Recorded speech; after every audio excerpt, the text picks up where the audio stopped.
Merci parce que tu es divin, merci parce que tu es plein de grâce, merci parce que tu es l'alpha et que tu es l'oméga.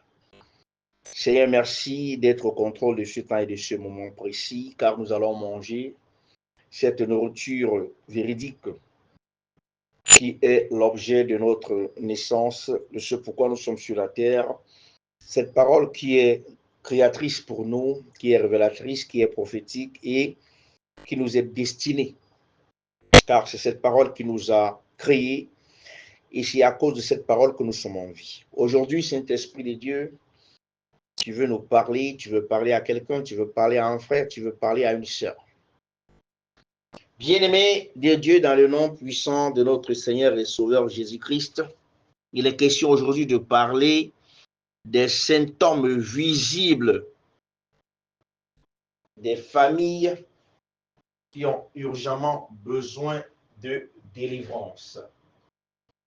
Des symptômes physiques et visibles des familles qui ont urgemment besoin de délivrance. Nous voyons tellement de choses dans nos familles. Nous voyons tellement de choses. Des choses que nous prenons avec légèreté, des choses que nous prenons avec négligence, des choses que nous acceptons sans même savoir le pourquoi est-ce que nous les acceptons, les choses que nous laissons faire et les choses qui attirent notre attention, qui sont des préoccupations majeures, surtout lorsque celles-ci sont destructrices, dévastatrices et aussi, bien-aimés de Dieu, héréditaires. Des problèmes qui nous suivent et qui nous poursuivent tout le temps. Bien-aimés de Dieu, ce soir-ci, nous allons parler, et ta famille aussi est un miroir parce que avec la parole de Dieu qui sera transmise aujourd'hui à ta personne, tu vas regarder aussi au sein de ta famille un certain nombre de choses, un certain nombre d'événements qui se profilent dans ta famille. Et le Seigneur voudrait te donner aujourd'hui la sagesse. Bien-aimés de Dieu, nous allons voir quelques signes physiques et visibles des liens familiaux. Et aujourd'hui, je vais révéler les symptômes et non les causes. Oui, nous allons parler des causes après, mais nous allons d'abord révéler, n'est-ce pas, les symptômes. Les symptômes que vous allez regarder, bien-aimés de Dieu, vous conduiront aux causes.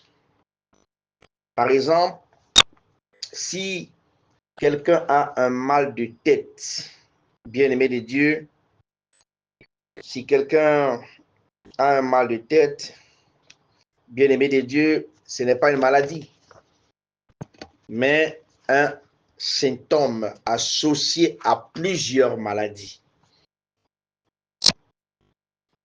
Si j'ai mal maintenant à la tête, ce n'est pas une maladie, c'est tout simplement un symptôme qui est associé à plusieurs maladies, y compris par exemple le paludisme. Et si par exemple je prends le paracétamol, est-ce que le paracétamol est un médicament?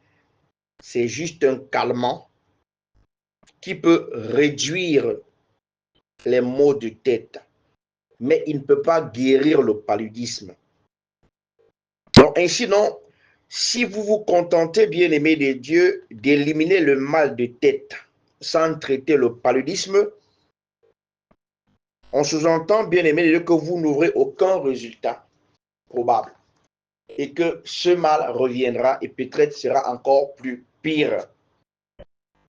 Et c'est ce qui se passe dans nos familles. Nous sommes toujours en train de prendre des calmants.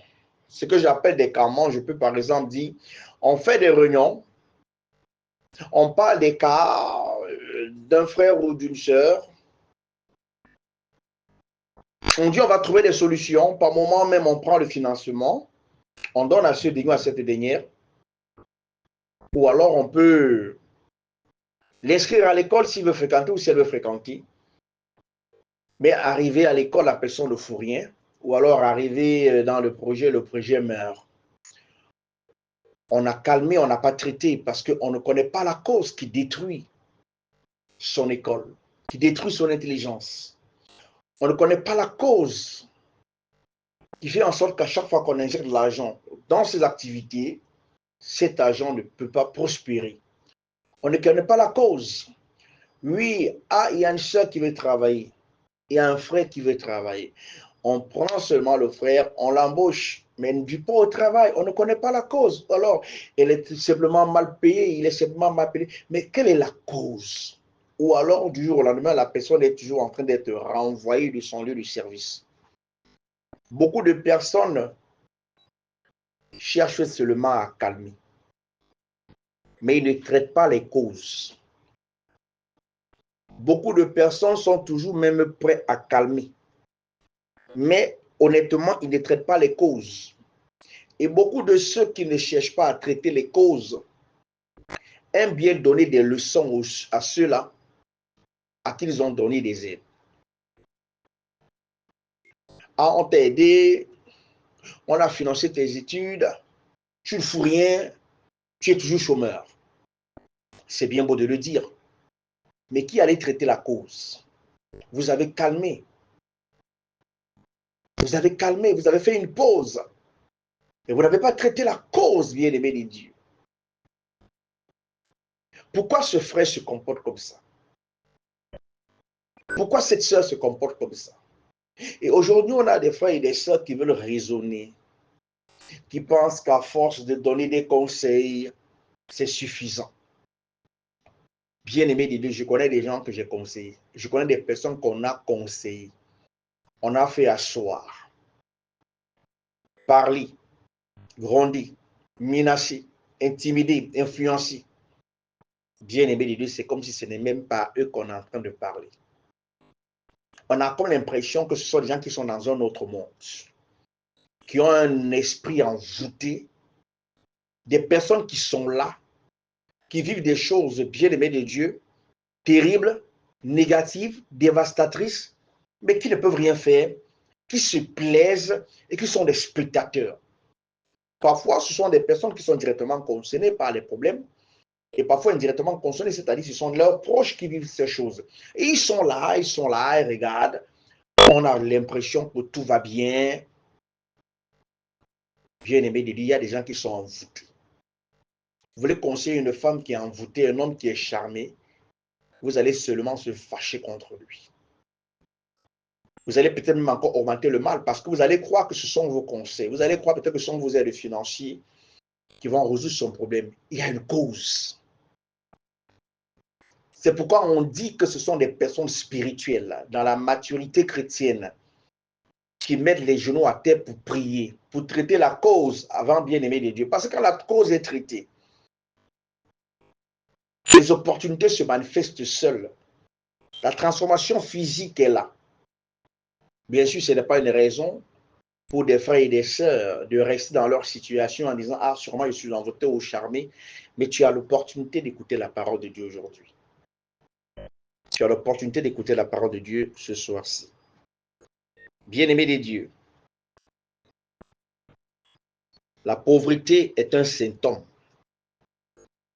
mais il faudrait chercher la cause de la pauvreté dans la vie d'un frère. Il faudrait que l'on cherche les causes de la pauvreté dans la vie d'une sœur. Il faudrait qu'on cherche les causes de la pauvreté au sein d'une famille. Pourquoi cette famille est pauvre? Pourquoi cette famille est pauvre? La pauvreté n'est qu'un symptôme. La paresse n'est qu'un symptôme. La fidélité,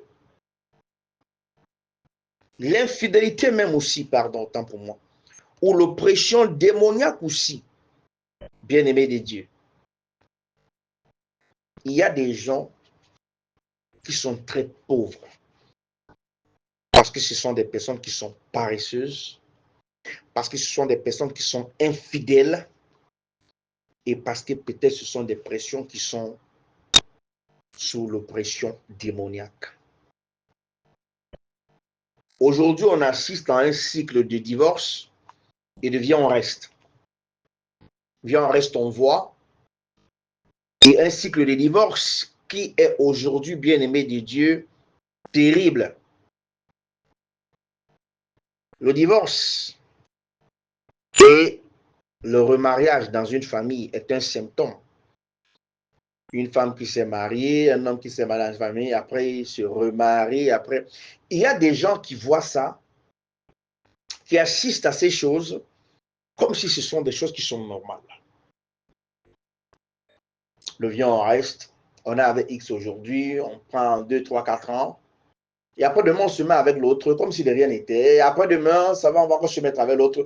Et ce sont des années qui sont en train de passer.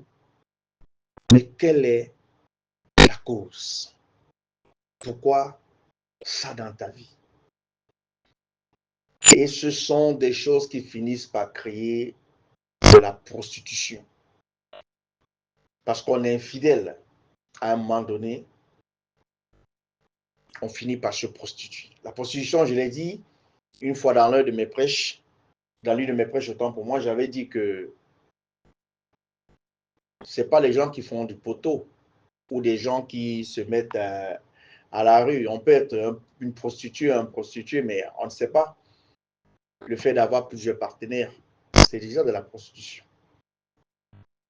Et donc, bien aimé des dieux, pourquoi ces choses t'arrivent? Pourquoi ces choses dans votre famille? Pourquoi un homme ne veut pas aller jusqu'au niveau du mariage? Ou alors pourquoi ce mariage ne peut pas rester sans qu'on entende qu'il y ait divorce? Quelles sont les causes? Ce sont des symptômes bien-aimés de Dieu.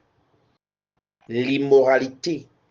Quand vous voyez dans une famille les divorces, les remariages et les vies en reste, bien-aimés de Dieu, les symptômes. Il y a d'abord une question d'immoralité, où la violence peut-être en sont les causes. Toute immoralité ou toute violence ont pour origine un péché qui sert de fondement légitime à la malédiction, selon le livre des Proverbes 26 au verset 2. Et nous verrons plus tard que le point de départ pour traiter les liens familiaux, les calamités ou les captivités est tout simplement de s'attaquer au péché qui a bâti la mauvaise fondation. Il faudrait bien comprendre ce que je suis en train de dire. Je répète ceci. Pour traiter les liens familiaux, toutes ces choses, les calamités ou les captivités, il est important de s'attaquer au péché. Écoutez bien ce que je dis. Il est important de s'attaquer au péché qui a bâti la mauvaise fondation, parce que c'est le péché qui bâtit la mauvaise fondation.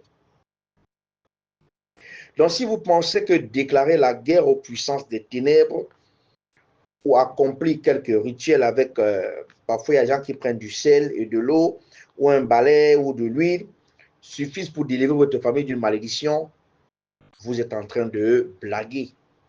Il y a beaucoup de gens qui utilisent le sel, il y a beaucoup de gens qui utilisent de l'eau, il y a beaucoup de gens qui utilisent de l'huile et qui ferment les yeux sur leurs péchés et qui continuent de vivre, bien-aimés de Dieu, les symptômes parce que les causes ne sont pas traitées du fait qu'ils ont oublié de traiter les problèmes du péché. Ces problèmes pécheresses qui ont bâti les mauvaises fondations dans leur famille et auxquels ils sont liés.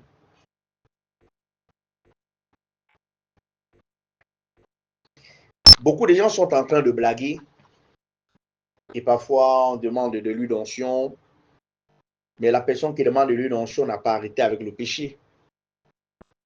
La personne qui demande le sel n'a pas arrêté avec le péché. Est-ce que oui, tu demandes l'onction d'huile, tu demandes le sel, mais est-ce que tu as arrêté avec le péché? Est-ce que l'ennemi de ta destinée, l'esprit pécheresse qui te condamne, qui t'accuse et qui se dresse contre tout ce qui est positif dans ta vie, n'a plus quelque chose à dire, tout simplement parce que tu as mis de l'huile, parce que tu as versé du sel ou de l'eau bénite, entre guillemets? Vous blaguez. Vous blaguez. L'ennemi a quelque chose à dire. Tant que bien-aimé de Dieu, tu ne traites pas le cas du péché dans ta vie, peu importe ce que tu vas utiliser, ce sont des calmants. Ça ne traite pas le mal en profondeur parce que le péché n'est pas traité. C'est pourquoi vous allez voir des gens qui prient, mais qui ne traitent pas le cas de leur péché. Ils prient, mais le cas de leur péché n'est pas traité. Il y a des frères, il y a des sœurs qui veulent se marier. Il y a des frères et des sœurs qui veulent travailler. Il y a des frères et des sœurs qui ont pourtant fréquenté, qui n'ont pas travaillé, parce que les esprits pécheresses parlent contre eux avec raison.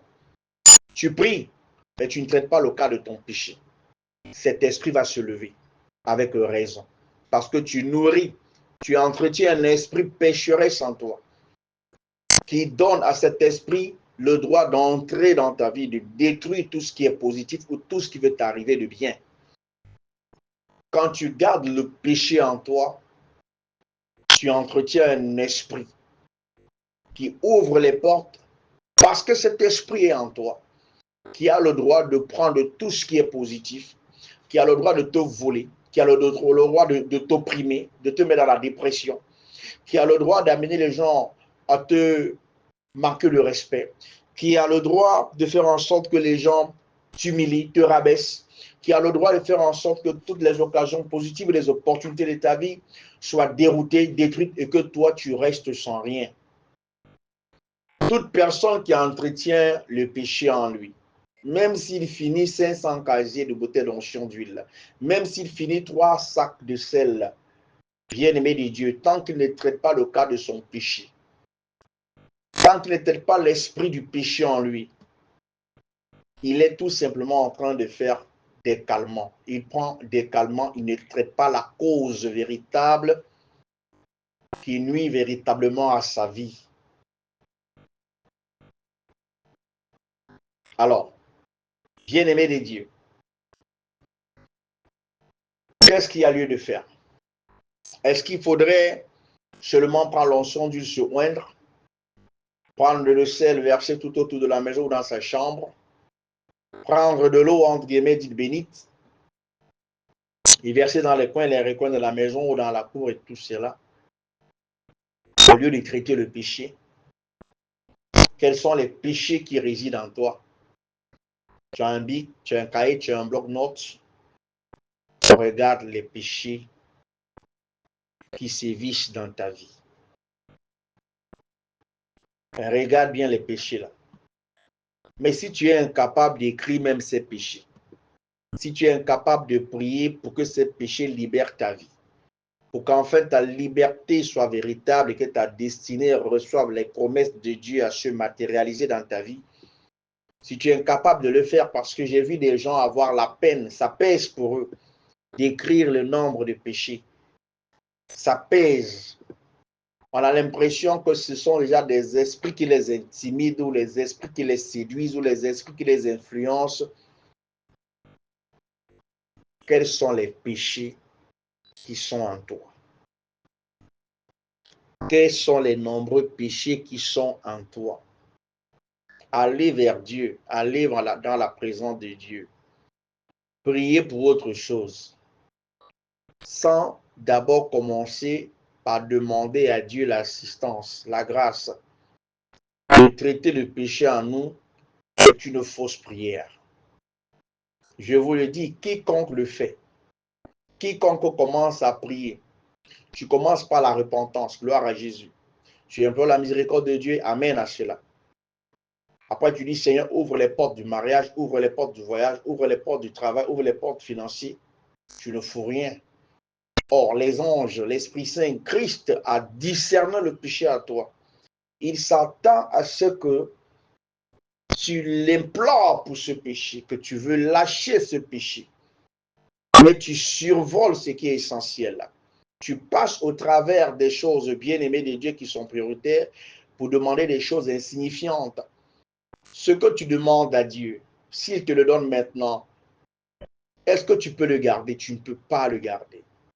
Dieu n'est pas un perdant, il est un gagnant, il n'aime pas la honte, il aime la joie, bien-aimé de Dieu. Ce que tu demandes à Dieu, avec cet esprit en toi, moi j'ai vu des sœurs demander le mariage, j'ai vu des frères demander le mariage, même pas 2, 3, 4 mois. Ça a capoté.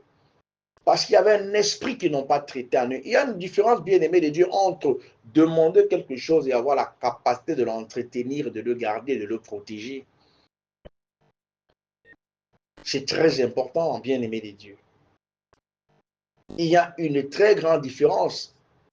Traite d'abord la chose qui va détruire ce que tu demandes. Tu ne peux pas demander quelque chose, mais que tu as en toi la chose qui va détruire cette chose. C'est insensé parce que si j'ai besoin de quelque chose, si vraiment je veux garder cette chose,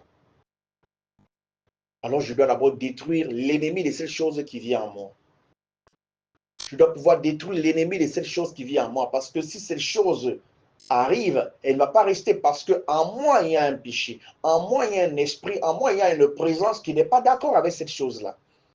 Et donc, la sagesse voudrait que je commence d'abord par détruire cette chose négative qui est en moi. Et sans effort, le positif de ma vie va se matérialiser. Sans effort, sans crier. Pourquoi? Parce que je serai déjà pur, parce que je serai déjà sanctifié, parce que je serai déjà bien-aimé de Dieu sans souillure. C'est de ça qu'il s'agit, bien-aimé de Dieu. C'est de cela qu'il est question aujourd'hui. Beaucoup de gens sont en train de blaguer. On prend le sel, on verse. On prend le sel, on verse. On prend de l'huile, on verse. On garde le péché. On entretient le péché. Bien-aimé de Dieu, il faut fermer la porte du péché. Les familles qui sont liées, qui ont besoin de délivrance, présentent des symptômes. Et c'est pourquoi je disais tout à l'heure que regardez bien vos familles parce que je vais parler des symptômes. Et si ces symptômes-là, bien-aimés de Dieu, sont dans vos familles, il n'y a pas lieu de montrer les dents.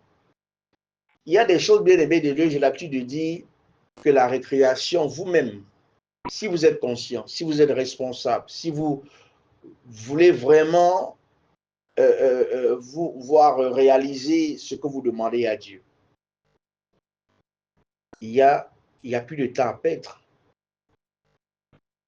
La récréation, comme je dis, c'est terminé. Il n'y a plus de temps à perdre. Il y a des familles qui ont besoin d'urgence de délivrance. Les premiers symptômes que vous allez constater dans une famille qui a urgemment besoin de délivrance et qui est liée par des forces occultes, vous allez constater que les membres de cette famille souffrent régulièrement des troubles mentaux et émotionnels. Voilà comment ça commence d'abord. C'est les premiers symptômes. Les troubles mentaux et émotionnels, quand vous constatez ça dans une famille, ce sont des familles qui ont urgemment besoin de délivrance. Vous allez regarder parfois des gens qui ont parfois la perte de mémoire, d'autres qui ne retiennent pas un certain nombre de choses, ou alors qui retiennent des choses, mais des choses qui ne sont pas utiles. Vous allez regarder aussi dans la même famille, des gens qui, au lieu, bien aimés de Dieu, de poser des actes qui sont très positifs, eux, ils sont toujours prêts à poser des actes très négatifs. C'est un symptôme.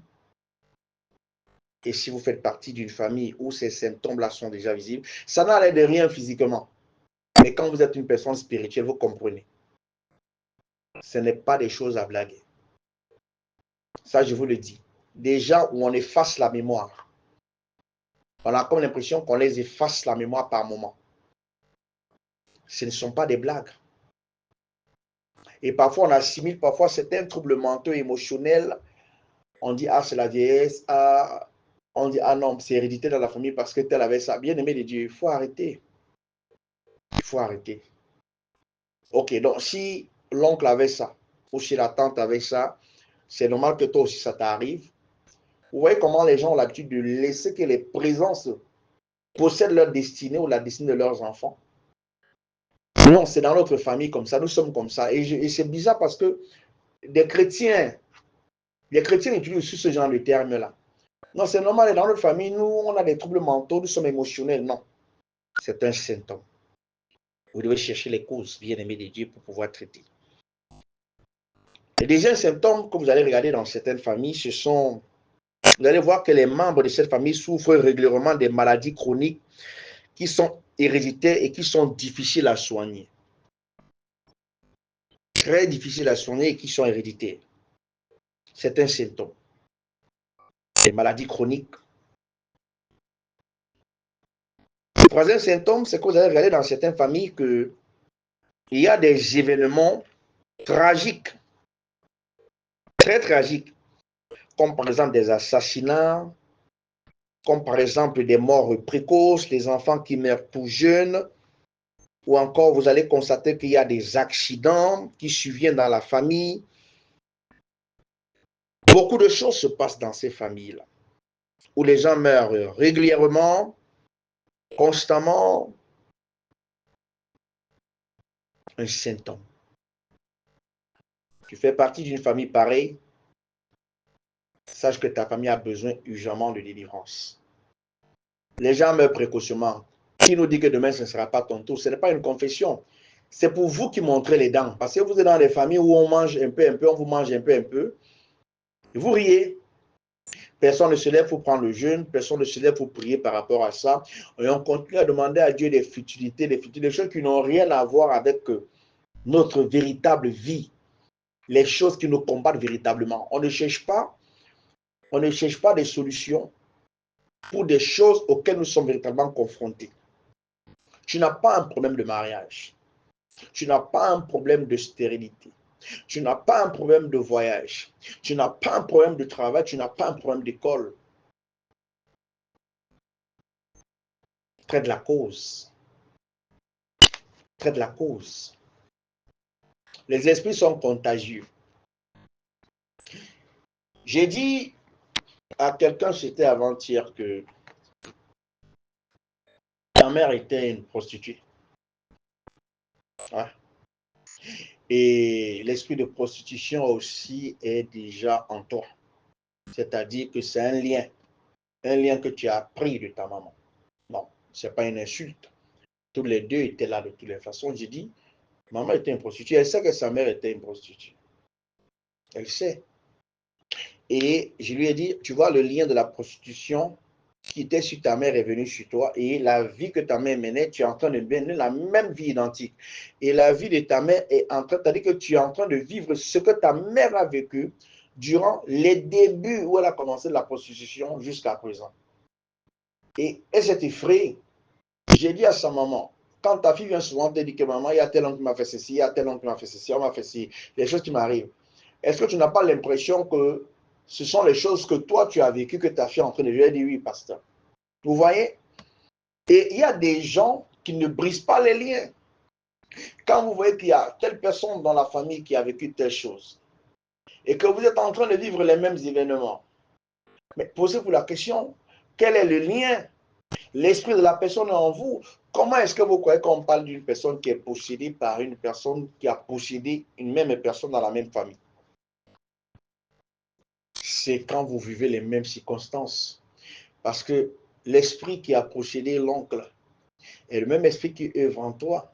Les œuvres que cet esprit a œuvrées ou manifestées dans la vie de l'oncle sont les mêmes œuvres que cet esprit est en train de manifester dans ta vie. Et vous allez regarder qu'il y a des gens, des maladies chroniques, des accidents. Ça peut paraître anodin. Les gens prennent ça comme des blagues, et après on dort, et après on se réveille un matin avec une mauvaise nouvelle, telle personne est encore morte.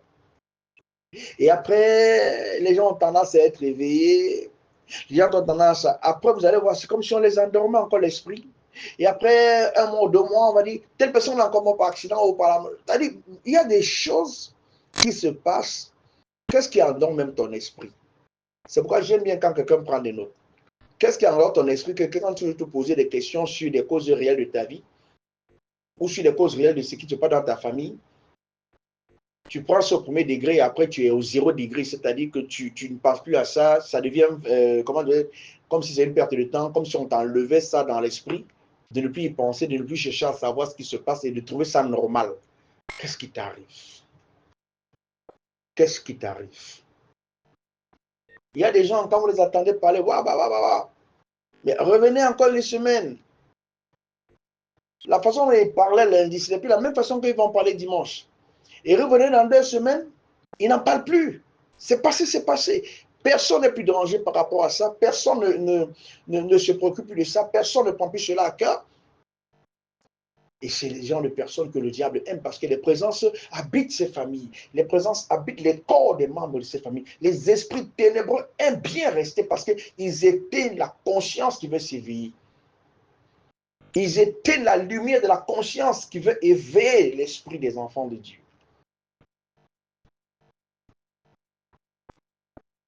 Est-ce qu'on éteint même ton esprit? Est-ce que tu es le genre de personne que lorsqu'on prêche, lorsqu'on enseigne, ou lorsqu'il y a un événement dans ta famille ou sur toi-même, tu prends ce premier degré, mais après 2, 3, 4 jours, c'est fini, c'est bon. Allez, tu vas archiver cela.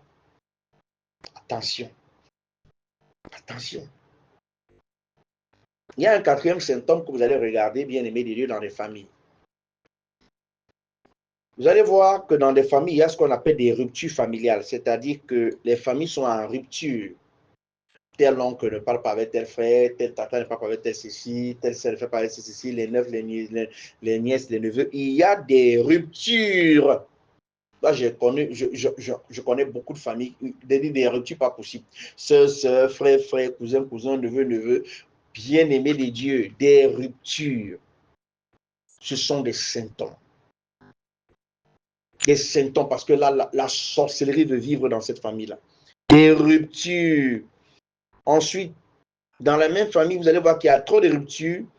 Et ensuite, ces ruptures donnent l'incapacité à ces femmes ou à ces hommes de garder leur femme ou de garder leur mari.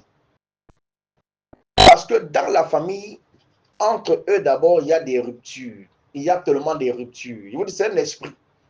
C'est un esprit. Beaucoup de gens verront qu'il y a trop de combats dans leur vie maritale ou dans leur fiançailles. Mais regardez votre famille un peu. Qui s'entend avec X, qui ne s'entend pas avec X. Et dans beaucoup de familles, vous allez voir, il y a beaucoup de cas comme ça. Et ça, comme c'est un esprit, ça les suit même dans leur foyer. Ça les suit même dans leur fiançailles. Ça les suit même dans une nouvelle relation. Il y a des ruptures.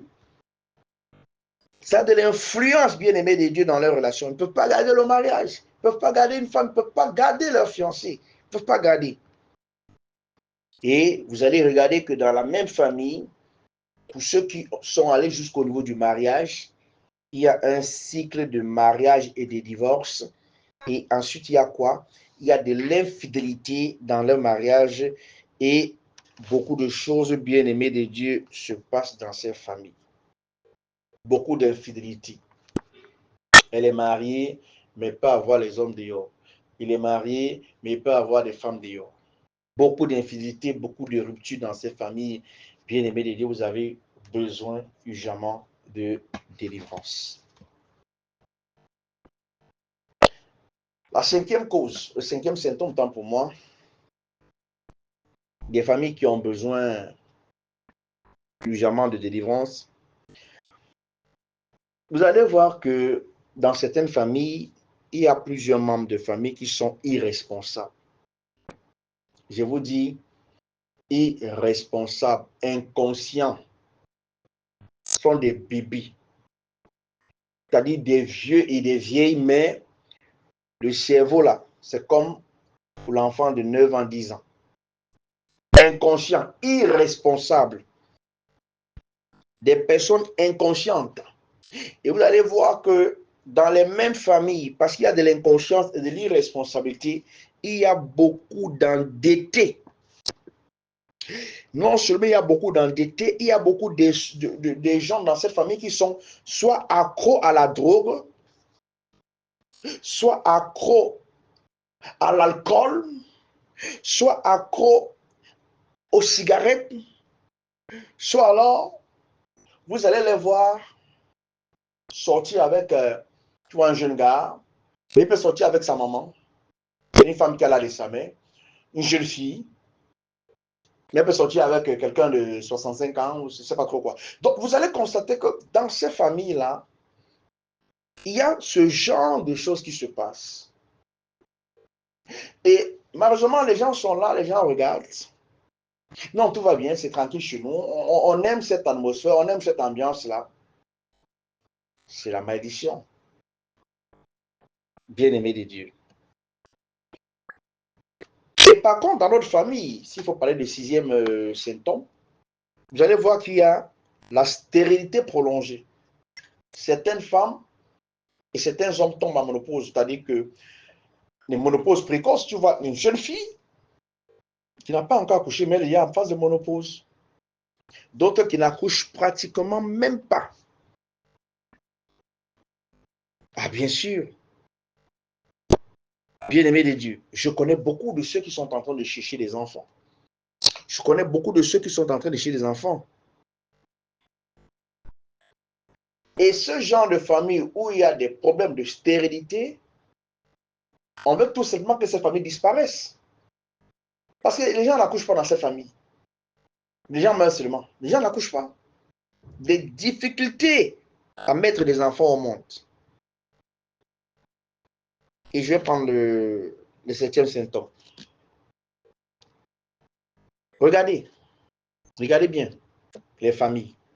Pour ceux qui bon, qui marchent beaucoup là, moi je ne marche pas beaucoup, hein. Je ne vais pas dire, parce que quand je dis que je ne marche pas beaucoup, je ne marche pas comme un voyou. Je marche, mais pas comme un voyou. Donc ça veut dire que j'ai l'opportunité de regarder beaucoup de personnes et d'entrer dans beaucoup de familles. Vous allez regarder qu'il y a des familles où il y a les incompréhensions. Ils ne s'entendent jamais. Ils ne s'entendent jamais.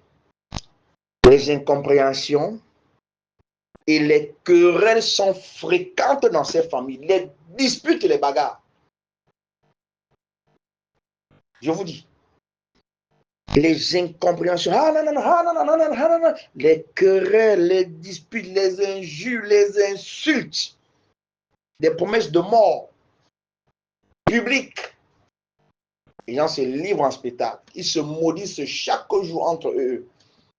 Chaque jour se maudissent entre eux. Père, fils, mère, tante, cousin, cousine, neveu, nièce. Ils se maudissent. Bien-aimés de Dieu, faites attention. Quand vous commencez déjà à vous maudire les uns les autres comme ça, là, les sorciers même de la famille, là, vous ne leur donnez même pas du fil à retordre. Vous leur facilitez la tâche. Vous ouvrez les portes. Et le huitième symptôme, c'est que vous allez regarder que dans certaines familles aussi, il y a des gens qui souffrent pour trouver des partenaires, hommes comme femmes. Les gens souffrent pour trouver un homme sérieux. Ils souffrent. Si elle s'amuse, elle va faire le constat que plus de 25, peut-être 30 hommes sont déjà passés sur elle. Parce que la souffrance pour trouver un homme sérieux. La souffrance pour trouver une femme sérieuse. S'il s'amuse, il va finir toutes les filles du quartier. Donc, il y a des familles comme ça, où les gens souffrent comme ça. Pourtant, des personnes qui forcément n'ont pas de caractère bizarre, qui forcément n'ont pas une moralité douteuse, qui forcément ne sont pas mal élevés, mais à cause des liens de famille négatifs qui résident dans leur fondation, voilà ce à quoi ils ou elles sont confrontés. Tu vois une femme de bonne famille, bien éduquée, elle finit par tomber avec un voyou, un irresponsable, un inconscient. Tu vois un homme bien éduqué, bien, il passe se mettre avec, je ne sais pas trop quoi, comment je vais dire ça. Mais je vous dis que ce sont des gens qui souffrent pour trouver des personnes sérieuses, sérieux. Moi, je connais une famille, des familles même, qui ont des belles femmes, des très belles filles, je dis bien éduquées, qui sont dans la trentaine, bien aimées de Dieu. Aucune d'elles n'est mariée. Aucune. Bien aimée de Dieu. Il faudrait faire très attention. C'est pourquoi je disais tout à l'heure que qu'est-ce qui endort ton esprit? Parce que il y a des choses sur lesquelles, bien aimé de Dieu, je vous le dis, on n'a pas besoin de te demander, hein, prends un jeûne par rapport à telle chose, même chaque semaine, même si c'est un jour dans la semaine, par rapport à ce sujet. Ne vous embrouillez pas à trop faire des sujets de prière, bien aimé de Dieu, qui n'ont rien à voir avec les réalités ou les présences, c'est-à-dire que les esprits auxquels vous... Ne vous dérangez pas à faire des longues prières.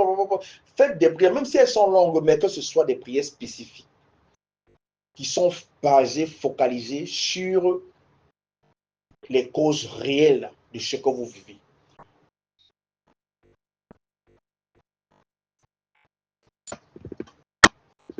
Bien-aimés de Dieu,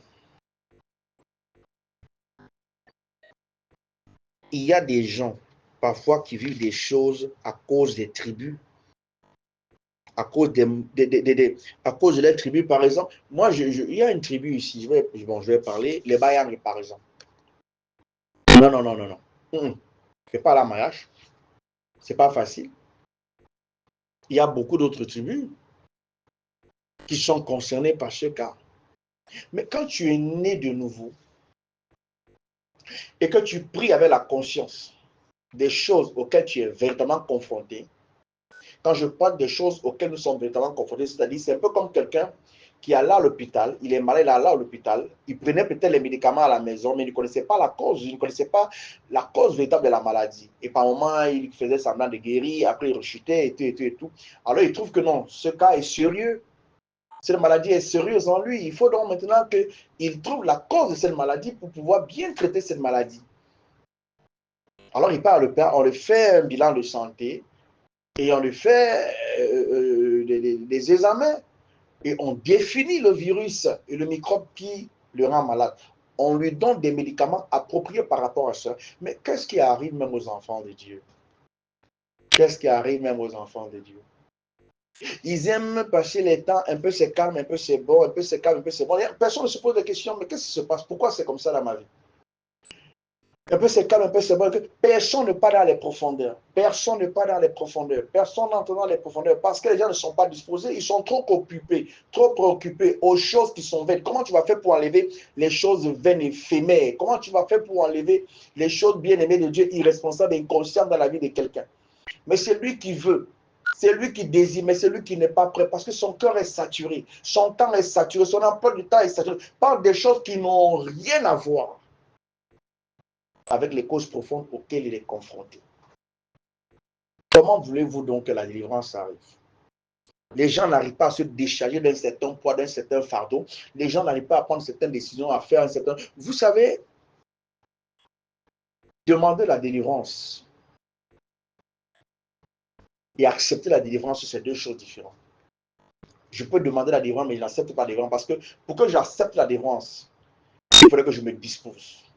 Pour que je me dispose, il faudrait que je parle, je dise la vérité. Pour dire la vérité, il faudrait que bien aimé de Dieu, je prenne des décisions et que je change ma façon de prier. Bien sûr. Et ensuite, il faudrait que je fasse un planning.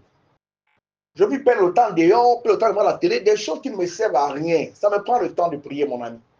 Ça nous prend le temps de prier. Les camaraderies, le copinage, les histoires de téléphone, les TikTok, les WhatsApp, les Instagram, les Facebook, toutes ces choses au WhatsApp là, ça t'occupe, bien aimé de Dieu, ça t'occupe. Et c'est toi qui restes et demeures toujours dans la même situation. C'est une distraction. C'est une distraction. Ça vous sert à quoi? Et vous ne voyez pas le temps passer. Non seulement ça vous fatigue, ça vous fatigue. Ce sont des bêtises, mais qui aujourd'hui ont l'air d'être très, très, très importants, plus importants au point où vous oubliez les plans de Dieu dans votre vie. Les choses qui vous font semblant d'oublier, les choses auxquelles vous êtes vraiment confrontés. Et quand vous n'êtes plus dans la distraction des TikTok, ou des WhatsApp, ou d'Instagram, ou de Facebook, vous revenez à la réalité. Ah, le problème là est toujours là. Donc, alors, ça sert à quoi de prendre le temps pour passer le temps dans ces histoires bien aimées de Dieu, des choses qui n'ont rien à voir avec les causes profondes que vous vivez. Ça ne vous produit et ça ne vous avance à rien. Il y a encore dans certaines familles certaines choses qui se vivent. Je vais prendre ça comme le 9e symptôme. Où vous allez voir qu'il y a les membres de la famille qui travaillent dur. C'est dit dur, très dur, mais vivent toujours dans une pauvreté et ils vivent toujours au jour le jour. Je vous le dis. À l'époque, j'avais prié pour une femme. Elle avait 10 enfants. Et un seul d'entre eux, qui était né de nouveau et qui avait fait des études au-delà même de l'école primaire, parce que ça fait très longtemps, tous les autres enfants étaient des laboureurs, étaient dans les plantations et tous survivaient au jour le jour. Et je me souviens que le père de cette dame, de cette maman, son nom veut venir, ça fait quand même très longtemps, le père de cette dame lui avait demandé de ne pas se marier. Son père lui avait dit de ne pas se marier. Et elle a donc eu ses enfants avec plusieurs hommes parce qu'elle a obéi à la parole de son père. Donc, ton père t'accouche, il te dit de ne pas te marier. Et tu restes. Mais quand même, tu prends la responsabilité d'aller faire des enfants avec plusieurs hommes. Bien-aimés de Dieu. Faites très attention. Les gens qui travaillent dur, des personnes qualifiées, ne peuvent pas accéder à certaines positions, on ne peut pas leur donner une certaine responsabilité.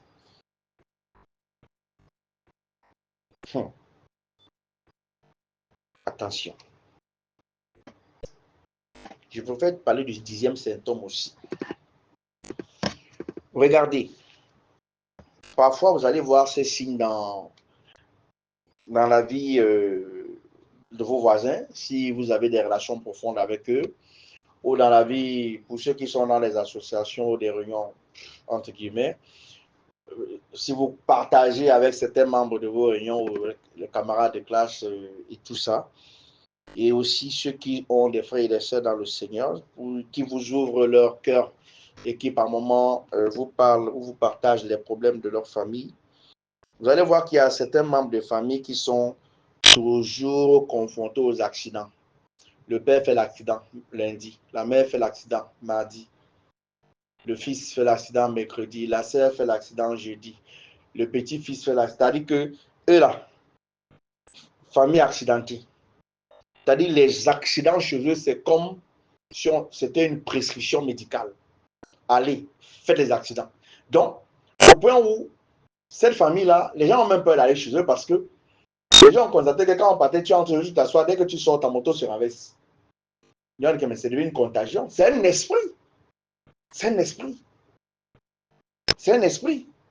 Donc, quand tu vas dans la maison maintenant, là, dès que tu tacs directement, tu pars là où c'est la voiture qui commence à faire comme si le frère veut finir, ou c'est comme si il y a même quoi. Tu dis, regarde la moto que mon frère, Babana, il fallait doucement, Babana, il fallait doucement. Il accélère seulement parce que tu t'es lié à autre. Il faut prier. Sinon, les gens vont souvent fuir, même les gens. Quelqu'un va constater qu'il arrive chez toi, ou il arrive chez vous, il était tranquille.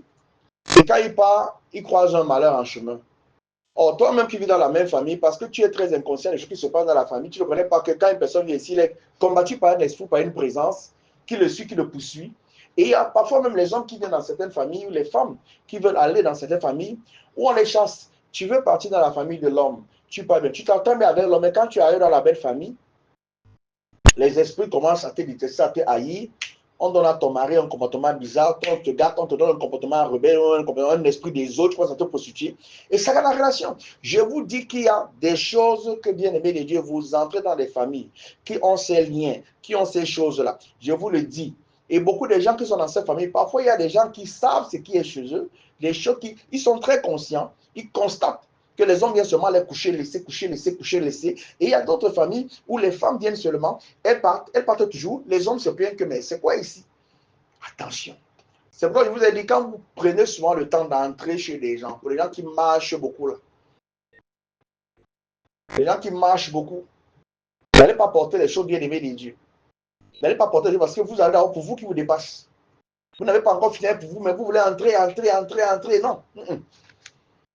Il faut faire très attention, bien aimé des dieux. Et cette famille-là, c'est des accidents.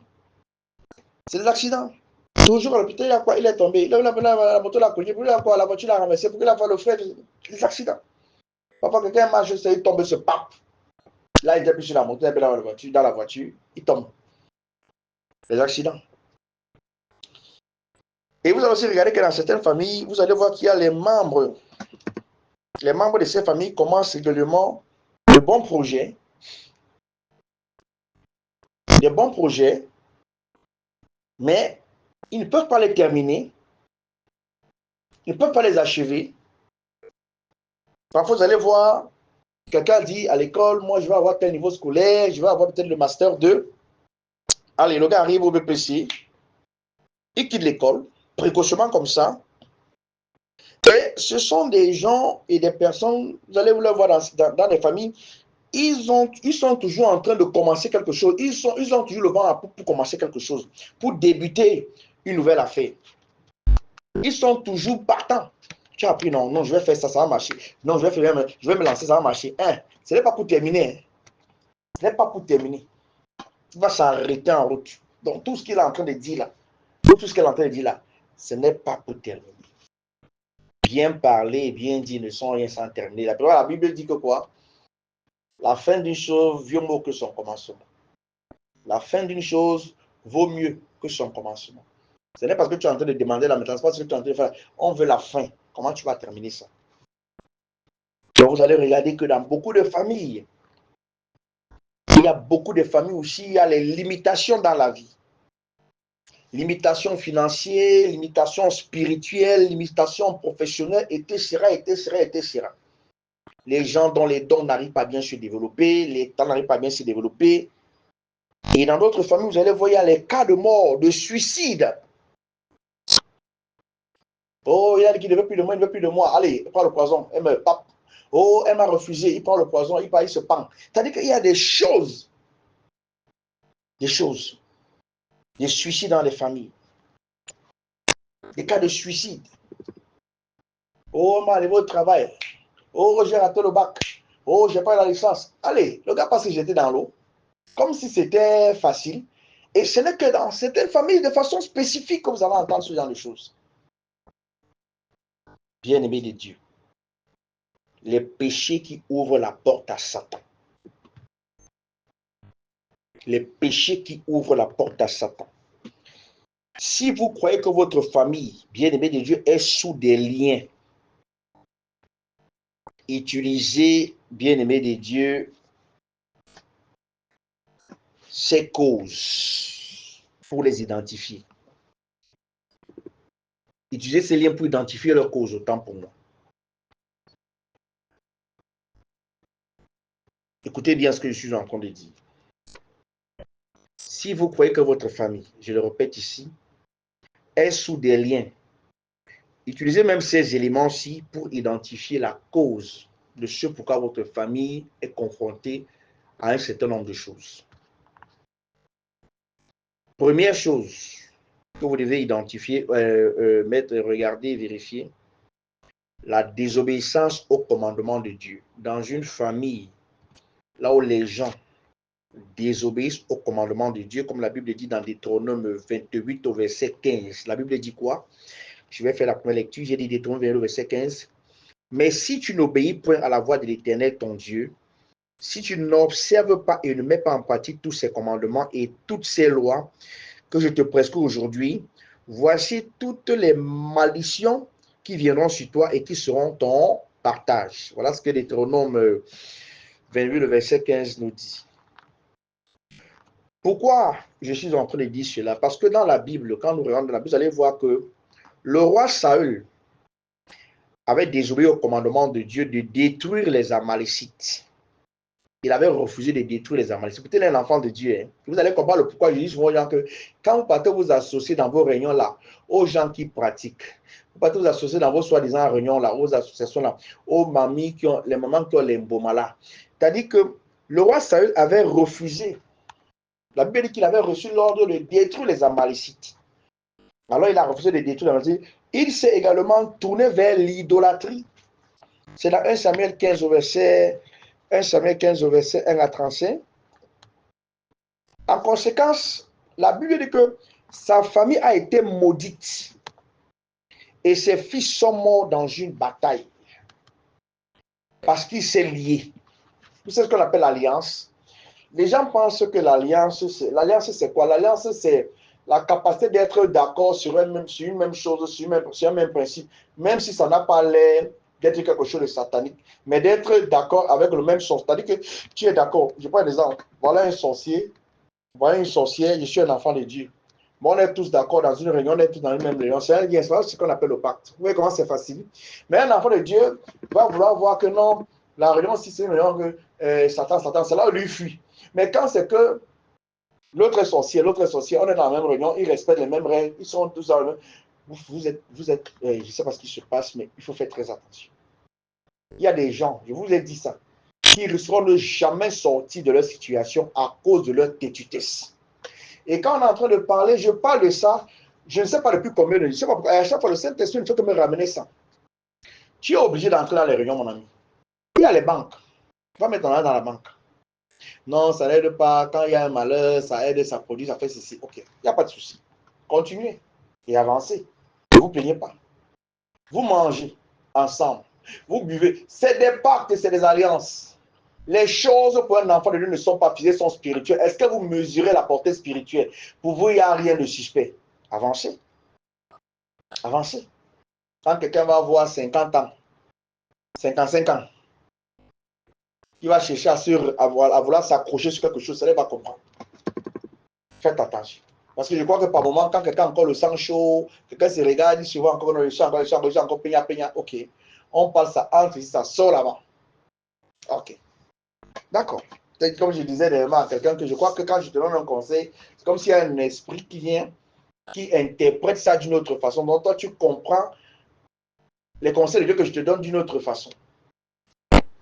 Beaucoup parmi vous ont des pactes et des alliances. Beaucoup parmi vous sont visités parce qu'ils sont dans des alliances. Beaucoup sont captifs avec vous parce que vous êtes en association avec des gens. Et c'est ce qui est arrivé au roi Saül. Donc, la première des choses, je vous ai dit, quand vous allez voir la désobéissance au commandement de Dieu, ne vous étonnez pas. La deuxième des choses, quand vous allez voir l'idolâtrie et les faux cultes, les gens qui ont les coutumes et les traditions là, la Bible dit dans Exode 20, le verset 3 à 5, la Bible dit, tu n'auras pas d'autre Dieu devant ma face. C'est vous qui partez danser autour des cercueils, c'est vous qui partez sauter, c'est vous qui attachez les cordes ou les feuilles sur vous, c'est vous qui partez taper, danser les noms de tam-tam.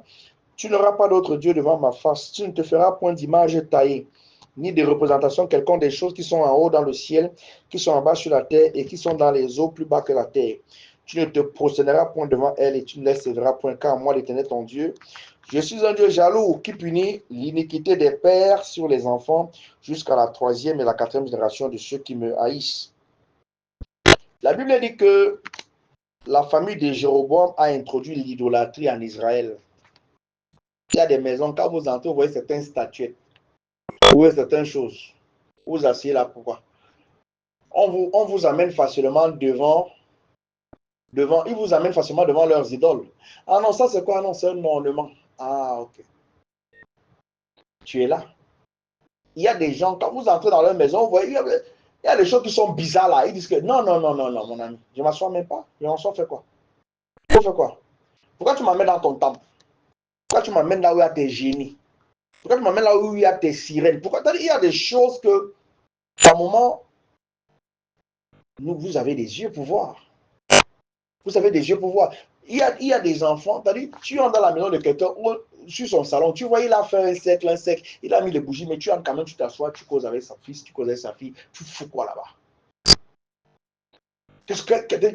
Par moi, il y a des choses, bien aimées de Dieu.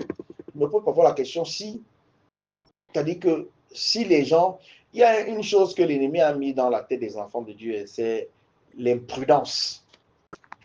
L'imprudence. Beaucoup sont imprudents. Beaucoup sont imprudents. Je vous le dis, c'est Papa Mboma. Son argent est bon. Son bon n'est pas, son argent est bon. C'est-à-dire que son bon aussi est bon avec toi. C'est ça. Parce qu'il y a des choses que tu peux donner un conseil à quelqu'un, il s'en fout. L'imprudence l'amène à fermer les yeux sur un certain nombre de choses. Et c'est la famille de Jéroboam qui a introduit en Israël l'idolâtrie. On voit ça dans 1 roi 12 au verset 25 à 33. Et c'est pourquoi la famille de Jéroboam a été maudite. À chaque fois que vous partez faire les coutumes, les traditions, vous amenez, vous maudissez votre famille. Et les membres de votre famille vont subir. Mettez ça en évidence. J'ai demandé que tous les enseignements, j'ai demandé aux frères et à la sœur, tous les enseignements là sont bloqués dans un disque dur, une USB.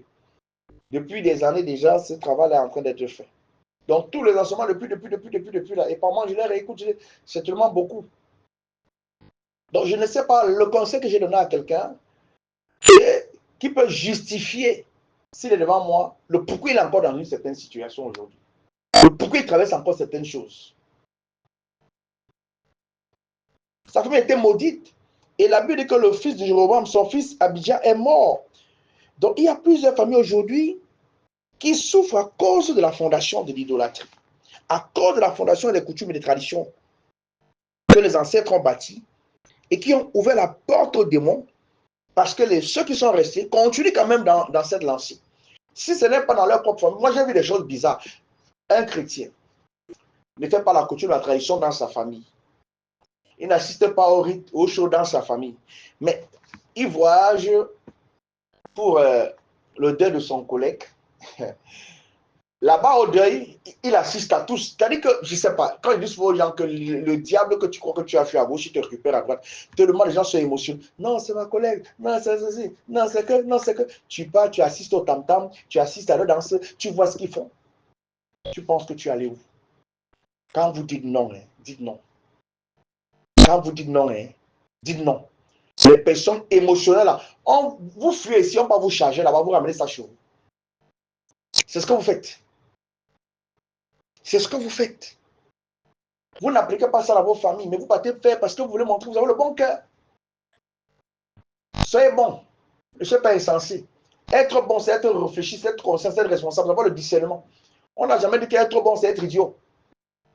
Soyez bon, ne soyez pas des fous, des folles, non. Soyez des personnes bonnes parce que vous avez la connaissance de la parole de Dieu, à discerner ce qui est bon, agréable et parfait. Et à prendre les décisions qu'il faut pour la gloire de Dieu, pas pour plaire aux gens, pour le plaisir de plaire aux gens, au point de vous détruire, ou de détruire les membres de votre famille.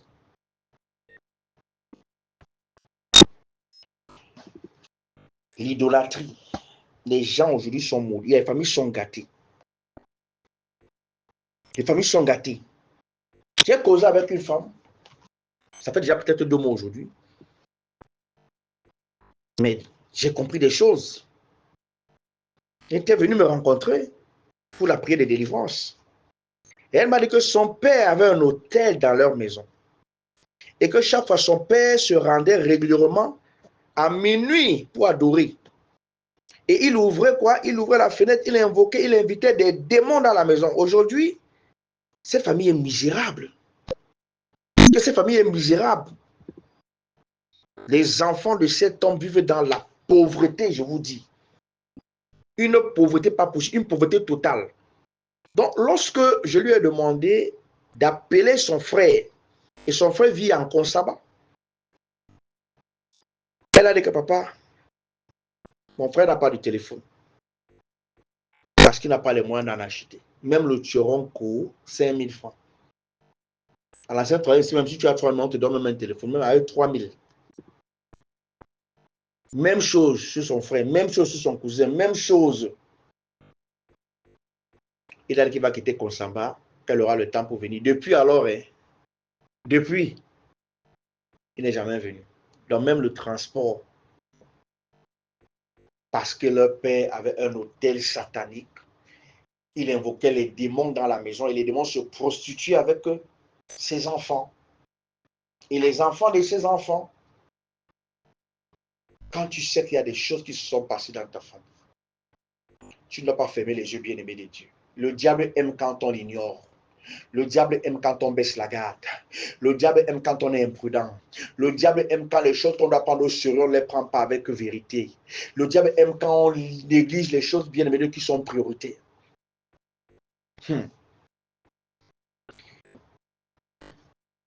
Après l'idolâtrie, il y a une chose encore que vous allez faire comme constat. Ce sont les raisons pour lesquelles les familles restent prisonnières d'un certain nombre de choses. Il y a l'injustice et l'oppression. Dans Ésaïe 10 au verset 1 à 2, j'ai dit l'injustice et l'oppression. La Bible dit dans Ésaïe 10 verset 1 à 2, malheur à ceux qui prononcent des ordonnances iniques et à ceux qui transcrivent des arrêts injustes pour refuser justice aux pauvres et ravir leurs droits aux malheureux de mon peuple, pour faire des veuves leur proie et des orphelins leur butin. Il y a des gens qui ont abusé des veuves. Il y a des gens qui ont abusé des orphelins. Vous allez voir, il y a des familles comme ça qui sont maudites et gâtées parce qu'ils ont abusé des veuves, ils ont abusé des orphelins. La parole de Dieu dit que le roi Akab, dans la Bible, il a opprimé, il a tué Naboth pour prendre quoi? Sa vigne. Et Dieu a maudit la famille d'Akab et tous les membres d'Akab sont morts par l'épée à cause de ce que leur père avait fait. Il avait tué. Il a fait en sorte que les enfants de Naboth souffrent. Il a volé le terrain, il a arraché le terrain de Naboth, il a arraché la vigne de Naboth. Et Dieu a maudit la famille d'Akab, au point où tous les membres de cette famille. Donc il y a parfois des actes que nos parents ont posés. Donc c'est pourquoi je suis en train de dire que réveillez-vous, réveillez-vous, réveillez-vous. Ne subissez pas les choses pour le plaisir de subir. Et vous allez regarder ça dans le livre des rois, 21, verset 1 à 29. Bien-aimé de Dieu. Moi qui suis, bon, du sud Cameroun là, il y a mon oncle, ça je parle maintenant des choses de ma famille un peu. Il y a mon oncle qui m'avait dit que des années auparavant, dans notre village, il y a certains hommes qui ont été pendus et qui ont été tués pour récupérer, n'est-ce pas, ces immeubles ou ces maisons, et qui ont vient violer ses filles chez lui. Et il y a une malédiction qui avait frappé parce que ils ont pendu, ils ont tué, parce que les gens la voulaient arracher son immeuble et ont violé ses filles. Donc il y a une malédiction qui a commencé à frapper la famille de mon oncle. Quand il m'avait rapporté ça, j'ai commencé les prières pas possibles. Ils ont versé le sang. Bien-aimés de Dieu, ils ont versé le sang. Ils ont pendu, ils ont tué. Je parle dans notre village. Il y a d'autres villages, les gens ont fait des maquis et tout le reste. Donc il y a beaucoup de choses qu'il faut briser. Il y a beaucoup de choses qu'il faut briser. Je dis, si vous ne vous levez pas dans la prière, vous allez subir. Toujours en train de briser, toujours en train de demander la miséricorde de Dieu. C'est pourquoi il faut, quand vous voyez que les autres ne suivent pas le pas, qu'ils ne vous rendent pas aussi inconscient, qu'ils ne vous fatiguent pas aussi, parce qu'il y a des gens qui sont là, quand il faut parler des vrais sujets, ça ne les intéresse pas. Mais quand ce sont des banalités, ils vont s'endetter, ils vont faire ci, ils vont faire ça. Vous savez, quand vous regardez, vous savez que c'est les malédictions. Pourquoi quand c'est sérieux, vous n'êtes pas là? Quand ce n'est pas trop sérieux, c'est là où vous voulez mettre le sérieux dans les trucs qui ne sont pas sérieux. Pourquoi? La quatrième chose, bien aimée de Dieu, il y a l'immoralité et la fornication. 1 Corinthiens 6, le verset 18 à 20. L'immoralité et la fornication. Vous allez regarder que dans certaines familles qui ne fonctionnent pas, qui ne sont pas bénis, qui sont captifs des liens, l'immoralité et la fornication. 1 Corinthiens 6, le verset 18 à 20. Fuyez l'impudicité. Quelques autres péchés qu'un homme commet, ce péché est hors du corps. Mais celui qui se livre à l'impudicité pêche contre son propre corps. Ne savez-vous pas que votre corps est le temple du Saint-Esprit qui est en vous, que vous avez reçu de Dieu et que vous ne vous appartenez point à vous-même, car vous avez été racheté à un grand prix? Glorifiez donc Dieu dans votre corps et dans votre esprit qui appartient à Dieu. C'est important, bien-aimé de Dieu. La Bible dit que le roi David a commis l'adultère avec Bathsheba.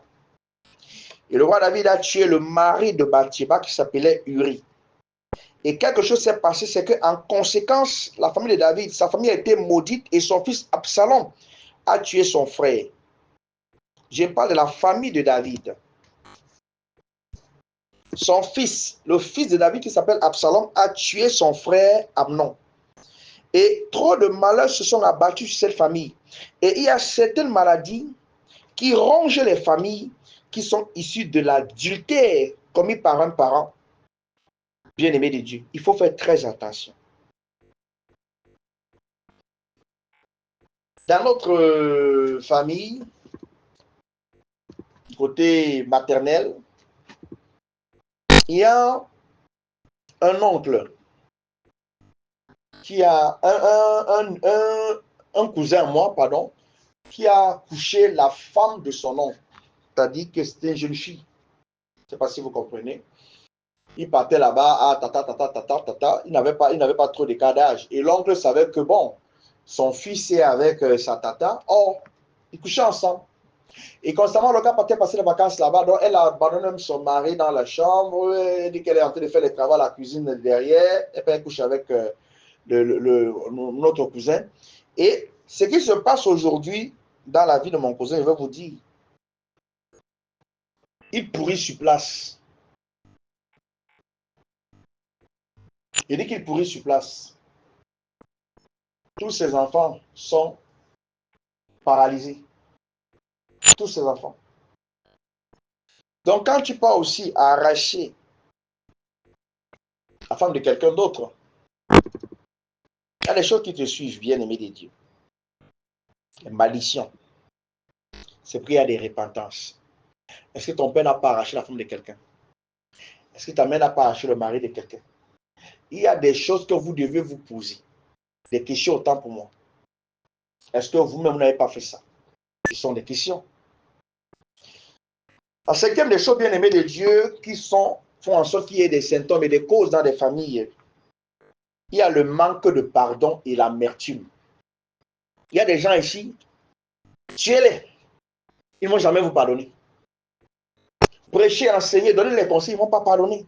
Le manque de pardon et l'amertume. La Bible dit dans l'évangile de Matthieu 6, versets 14 à 15, la Bible dit, si vous pardonnez aux hommes leurs offenses, votre Père céleste vous pardonnera aussi. Mais si vous ne leur pardonnez pas, si vous ne pardonnez pas aux hommes, votre Père ne vous pardonnera pas non plus vos offenses. Éphésiens 4, verset 26 à verset dit quelque chose de pertinent parce que ça révèle que les démons se servent du manque de pardon. Quelqu'un qui ne pardonne pas garde le démon. Dieu, le Seigneur n'est pas là pour te demander ce qu'on t'a fait. Le Seigneur n'est pas là pour te demander pour que tu argumentes trop qu'on t'a fait ceci. Le Seigneur est là pour te demander d'obéir à sa parole qui est de quoi? Pardon. Je ne sais pas si quelqu'un comprend. Le Seigneur est là. Oh, mon ami. Tu es chrétien.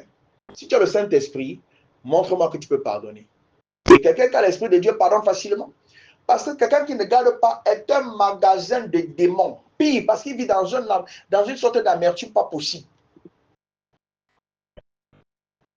Ce sont des magasins de démons. Quand on voit quelqu'un qui ne pardonne pas, il nourrit l'esprit de vengeance. Il n'est pas différent d'un sorcier.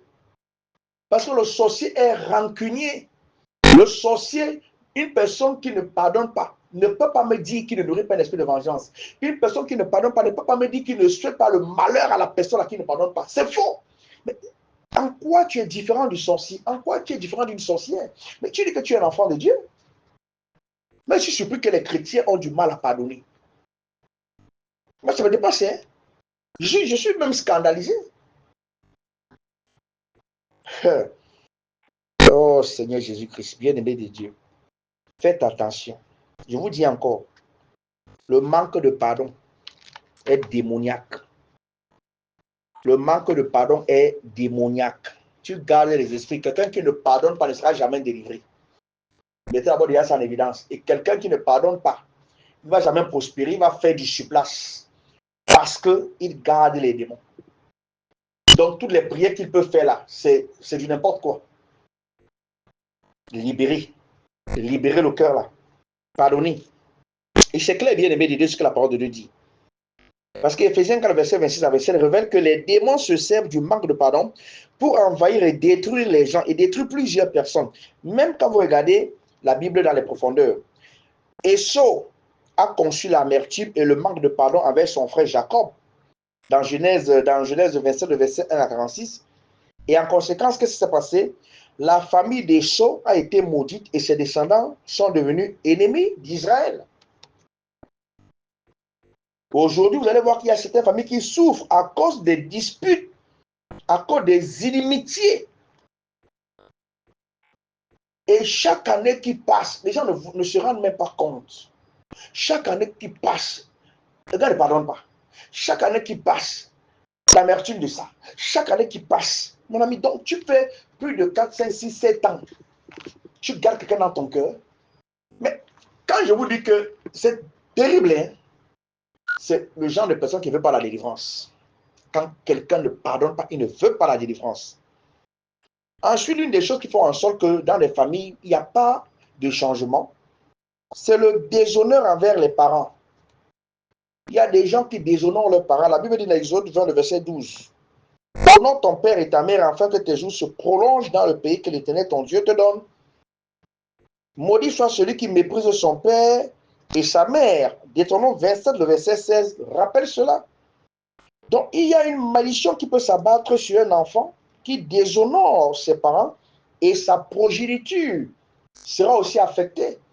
Si ta mère a déshonoré son père, c'est normal que vous subissez. Maintenant, il faudrait que, c'est pour la miséricorde de Dieu, vous brisez cela. C'est très important, bien-aimé de Dieu. On peut prêcher autant, bien-aimé de Dieu. On peut prêcher autant.